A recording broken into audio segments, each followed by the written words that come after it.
Hi, okay. I thought I'd have a look around the question of are prime ministers becoming more or less powerful? This also fits into this argument about are they presidential in their style.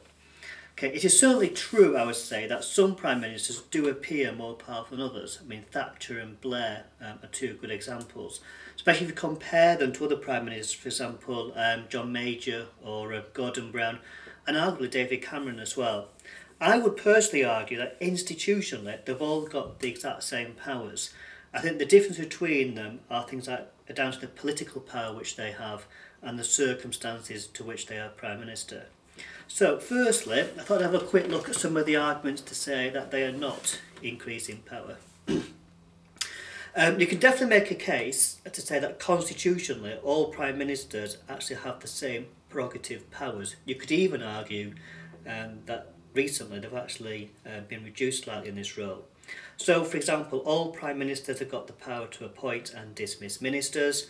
All Prime Ministers have the power to create and dissolve cabinet committees of their choosing. They've all got a great deal of freedom regarding foreign affairs. However, you could actually argue that some of these powers have actually been reduced, especially around the area of patronage, appointing people to different positions. This is particularly true, I would say, with judicial appointments.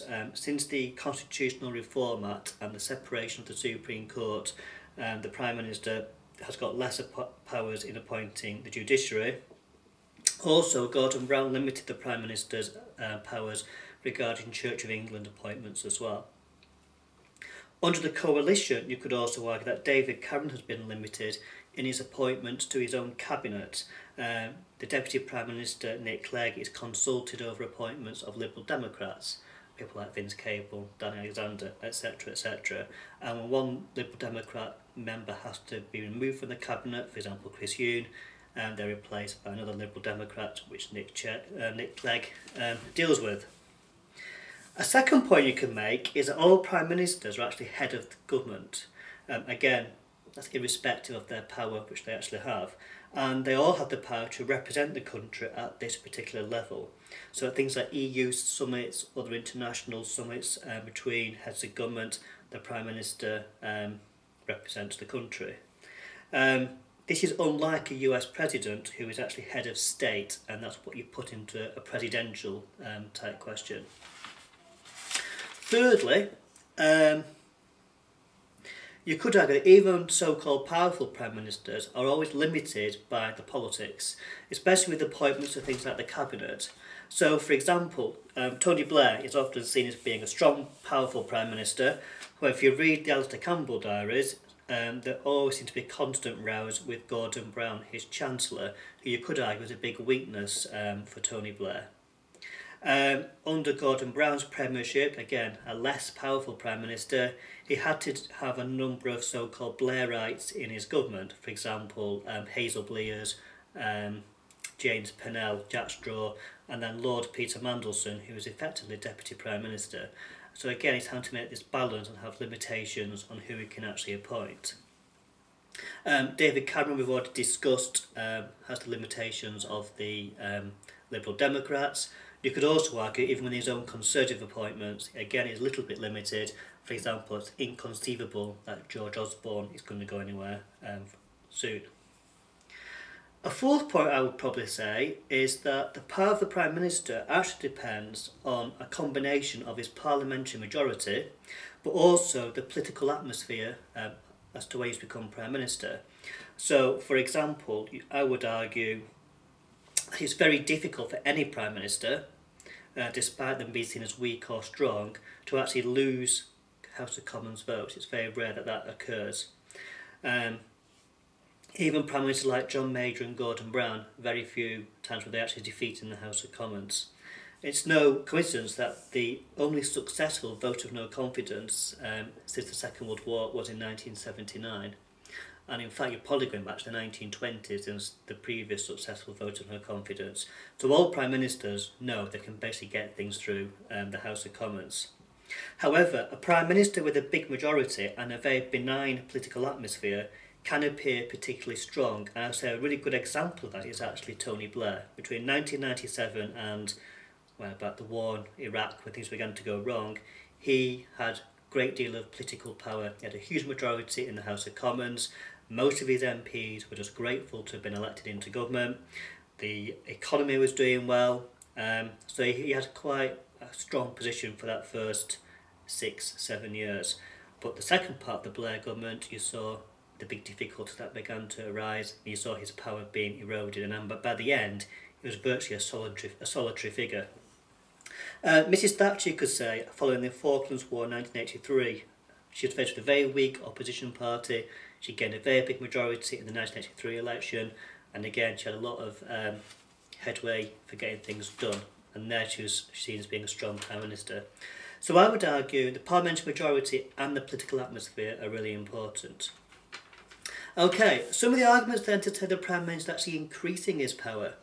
Well, people on this side of the argument, this is where some of the presidential areas, if you like, come into this, are things like, for example, the Prime Minister is increasingly being seen as the single most important player in government, in the core executive. The Cabinet, with their collective responsibility, are seen very much as like a rubber stamp or not having a great deal of input, and the main decisions being made by the Prime Minister and some of his close advisors.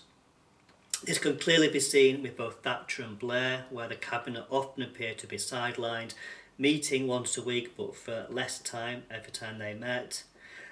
These two Prime Ministers had a particular political agenda, which they were quite forceful in trying to push through. Thatcher and Thatcherism, Blair and New Labour. Of course, the big downside of this is that when those two sets of ideas become very unpopular, so too does that particular Prime Minister. And you saw that in particular with the Blair administration in their last 4 or 5 years. Institutionally as well, you could argue that the Prime Minister is increasing his power. Recent Prime Ministers have been trying to set up essentially what is a Downing Street office or like a department of the Prime Minister. Traditionally, the Prime Minister does not have his own department, but increasingly they are placing their special advisors and their close associates within Downing Street and trying to kind of push through their agenda from that particular building. So, for example, both Thatcher and Blair had different Powell brothers. Tony Blair had Jonathan Powell as one of his, essentially was his chief of staff. Tony Blair also had people like Alistair Campbell, who essentially was the communications spokesman for the government. Okay, I'm also sure that David Cameron's got key people at this level as well.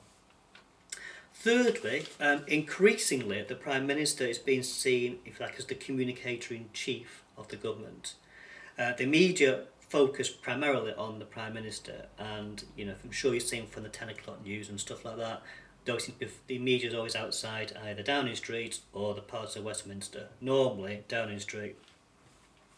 In times of crisis, the Prime Minister often convenes a Cobra meeting, okay, and he always likes to appear in front of the TV, taking charge of that particular crisis. So you saw this most recently with David Cameron. He was in his wellies, walking down flooded streets in Somerset.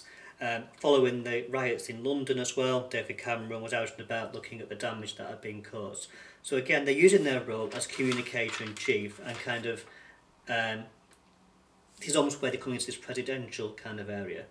So for this type of question, first of all, distinguish between whether it is the Prime Minister becoming more powerful or whether it's becoming presidential. Don't do too much trying to compare Prime Ministers to like Obama and people like that. It's more the office or the concept of the presidency which those questions are focusing on, and use lots of examples. Okay, strong Prime Ministers tend to be seen as Thatcher and Blair, weaker ones tend to be Brown, and then David Cameron's quite an interesting mix himself. Okay.